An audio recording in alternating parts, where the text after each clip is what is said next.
दोस्तों, उत्तर प्रदेश होमगार्ड से रिलेटेड एक बड़ी खबर लगाई गई। आपको इस खबर के बारे में डिटेल से बताऊंगा, लेकिन उससे पहले छोटी सी रिक्वेस्ट करूंगा। जानकारी पसंद आए वीडियो को लाइक करके शेयर करना। चैनल पर नए हैं तो चैनल को सब्सक्राइब करके बेल के आइकन को दबाकर ऑल पर सेट कर लेना, ताकि इस तरह की हर लेटेस्ट अपडेट आपको हमेशा टाइम से मिलती रहे।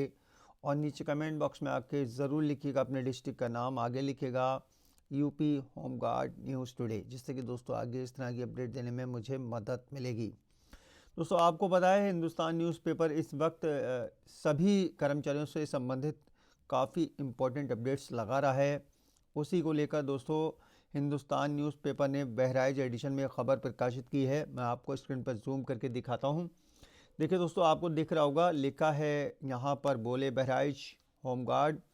भारत में 78 वर्ष पूर्व वजूद में आए अवैतनिक होमगार्ड में समय के साथ परिवर्तन हुए हैं। 1962 में भारत चीन युद्ध में पराजय पर देश में काफ़ी उथल पुथल हुई।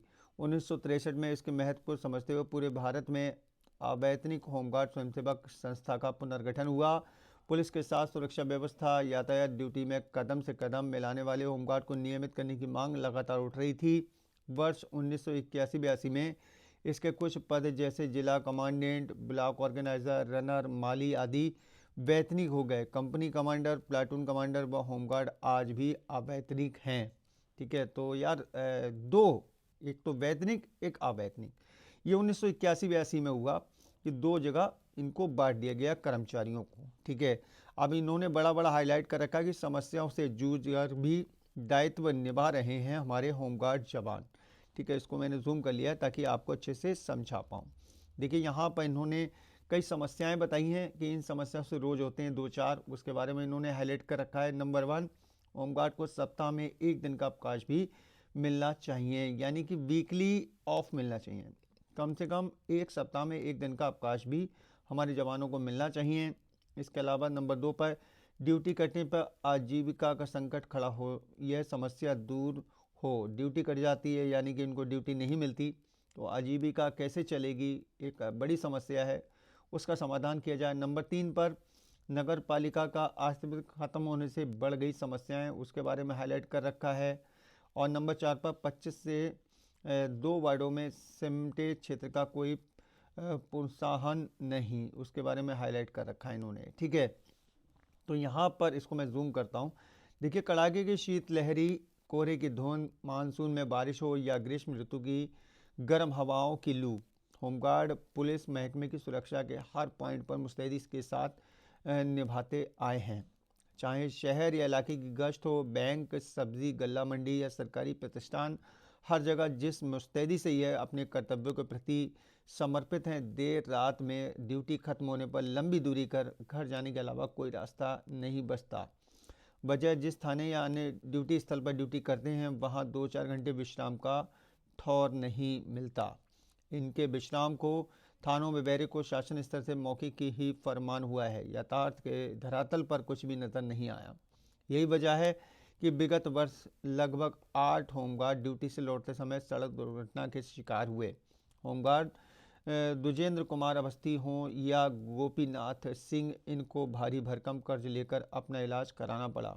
अब देखिए दोस्तों, इन्होंने यहाँ पर एक बहुत ज़रूरी मुद्दा भी हाईलाइट कर रखा है, वो है दोस्तों ईपीएफ और आयुष्मान कार्ड जैसी मांग तरस रहे हैं होमगार्ड, उसके बारे में इन्होंने हाईलाइट कर रखा है। ईपीएफ के लिए ऐसा लग रहा था कि भाई 6 दिसंबर जब आया था तो ऐसा लग रहा था कि भाई अब हफ्ता 2 हफ्ते में ईपीएफ खाता खुल जाएगा, लेकिन वो भी नहीं हो पाया। आयुष्मान कार्ड हमारे जवानों का बन जाएगा, लेकिन वो भी नहीं हो पाया। ठीक है, केवल कागजों में सिमट के रह गई ये सभी सुविधाएं। देखिए, इन्होंने हाईलाइट कर रखा है, होमगार्ड लिमिटेड कंपनी में भी श्रमिकों का ईपीएफ फंड कटता है। जाहिर सी बात है, जो लिमिटेड कंपनियां उनमें भी जो कर्मचारी काम करते हैं उनका भी ईपीएफ कटता है। लेकिन होमगार्ड एक बड़ा संगठन होने के बावजूद होमगार्ड ईपीएफ की मांग करते रहे हैं। यही नहीं, ड्यूटी के दौरान सड़क दुर्घटना या अन्य वजह से बीमारी की हालत में इन्हें स्वास्थ्य चिकित्सा गारंटी के आयुष्मान कार्ड से भी वंचित रखा गया है, जबकि आश्वासन मिलते रहे हैं। कुछ थानों में जहां थाने के गेट परिसर पर बैरिक बनी है, वहां उन्हें ड्यूटी से फारिग होने पर पल दो पल का आराम नसीब हो जाता है। इलाहाबाद महाकुंभ में लगभग 200 होमगार्डों की ड्यूटी के चलते जिले के अन्य होमगार्ड भी ड्यूटी पाए हुए हैं। 80 होमगार्ड दिल्ली चुनाव ड्यूटी में जा रहे हैं। जिस होमगार्ड की ड्यूटी नहीं लगती तो उसके सामने परिवार की आजीविका का संकट खड़ा हो जाता है। ठीक है, उसके बारे में हाईलाइट कर रखा है कि भाई 3 वर्ष में मिलता है वर्दी भत्ता, वर्ष में 2 वर्दी की होती है ज़रूरत। 3 वर्ष में 1 बार वर्दी भत्ता मिलता है, उसके बारे में हाईलाइट कर रखा है। पुलिस की तरह सुरक्षा में तैनात बावर्दी होमगार्ड की 3 वर्ष में वर्दी मुहैया होती है, जबकि होमगार्ड को वर्ष में शीतकालीन व ग्रीष्मकालीन वर्दी, जूतों व अन्य चीज़ों की ज़रूरत होती है। ड्यूटी के दौरान वर्दी अपडेट होनी चाहिए, नहीं तो अस्त व्यस्त वर्दी पर जवाब तलबी का डर बना रहता है। जूते 3 वर्ष तक नहीं टिक सकते, बेल्ट भी इतने लंबे समय तक नहीं चल सकती। इन समस्याओं की ओर ध्यान दिया जाना चाहिए। होमगार्डों का घोषणा का इंतजार है। होमगार्डों का कहना है कि उन्हें भी मानदेय पाने का अधिकार है। सरकार को उनकी इस समस्या का जल्द से जल्द समाधान करने का प्रयास करना चाहिए ताकि हमारे चेहरे पर भी खुशी आ सके। ये जो यहाँ पर प्रकाशित किया गया है प्रमोद सोनी जी हैं, उनके द्वारा प्रकाशित किया गया है। बहुत अच्छा लिखा है, बहुत ही अच्छा लिखा है भाई, सराहनीय लिखा है। अब देखिए इन्होंने कई चीज़ें हाईलाइट कर रखी हैं। होमगार्डों के ज़िले में है तैनाती, 917 होमगार्डों की तैनाती है इस समय बहराइच ज़िले में। 27 महिला भी होमगार्ड निभा रही हैं दायित्व। ठीक है, उसके बारे में हाईलाइट कर रखा है। अब यहाँ पर इन्होंने कुछ सुझाव, कुछ शिकायतें जो हैं वो हाईलाइट कर रखी हैं। देखिए सुझाव नंबर 1, ब्लॉक पर तैनात होमगार्ड की नज़दीकी थाने में ड्यूटी लगनी चाहिए। नंबर 2, सामाजिक संगठन भी होमगार्ड को आराम को बनवाए रेस्ट रूम। ठीक है, रेस्ट रूम बनना चाहिए। नंबर 3, होमगार्ड या उनके परिजनों की बीमार होने पर दें इलाज में छूट। नंबर 4, यातायात सुरक्षा व्यवस्था पर तैनात होमगार्ड से करें संवेदनशील व्यवहार। नंबर 5, रात में गश्त कर रहे होमगार्ड को परेशानी पर लोग बने मददगार। नंबर 6, होमगार्ड से अभद्रता पर होनी चाहिए कठोर कार्रवाई। ठीक है, शिकायत क्या है? नंबर 1, महिला होमगार्ड को नहीं मिलती मैटरनिटी लीव। इसकी यार कोशिश की जा रही थी और पूरा हो गया था कि भाई 6 दिसंबर को मैटरनिटी लीव का ऐलान किया जाएगा, लेकिन वो भी नहीं हो पाया। इलाके में आवाम की सुरक्षा में लगे होने पर भी या अशालीन व्यवहार होता है, उसके बारे में हाईलाइट कर रखा है। नंबर 3, चौक चौराहों पर यातायात ड्यूटी में वाहन चालक करते हैं मनमानी, उसके बारे में हाईलाइट कर रखा है।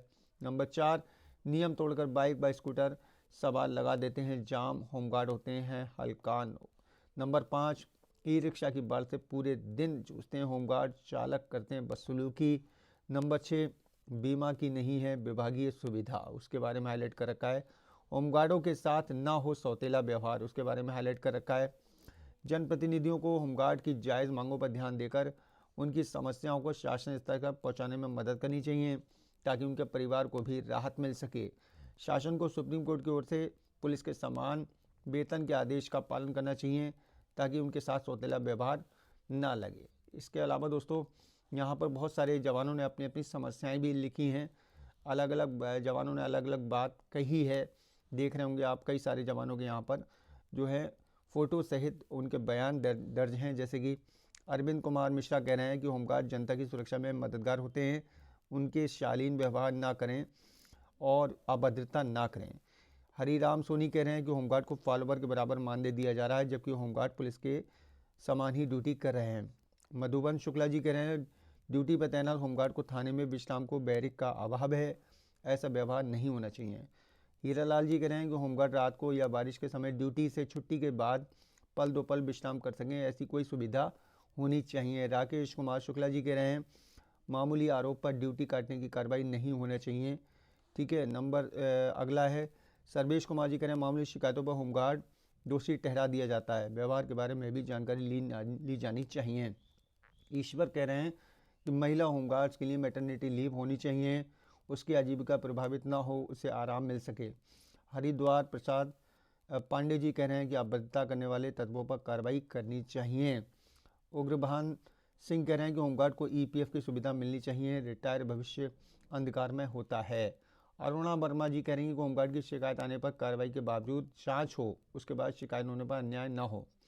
ललन सिंह कह रहे हैं कि नियमों में वर्दी को लेकर बदलाव अपेक्षित है, वर्षों के बजाय शीत व ग्रीष्मकालीन वर्दी मिलनी चाहिए। जगत राम यादव जी कह रहे हैं कि अवैतनिक होमगार्ड को चिकित्सा के लिए आयुष्मान कार्ड प्राथमिकता के साथ देना चाहिए। छिटपुट समस्याओं का निराकरण कराया जाता है, उसके बारे में हाईलाइट कर रखा है। लगभग सभी होमगार्ड इस समय ड्यूटी पर हैं। छिटपुट समस्याएं आती रहती हैं उनका निराकरण कराया जाता है। जिन थानों पर बैरिक है वहाँ विश्राम की सुविधा मिलती है। ताज रसूल हैं जिला कमांडेंट होमगार्ड। तो ये बड़ी खबर जो है दोस्तों हिंदुस्तान न्यूज़पेपर की तरफ से लगाई गई, और हिंदुस्तान न्यूज़पेपर का बहुत बहुत धन्यवाद कि भाई जवानों की मांगों को उठाया, जवानों की समस्याओं को उठाया। आप लोग दोस्तों नीचे कमेंट बॉक्स में आके लिखिए भाई आपके हिसाब से होमगार्ड को सबसे पहले कौन सी सुविधा मिलना चाहिए। जानकारी पसंद आई हो वीडियो को लाइक करके शेयर कर दें।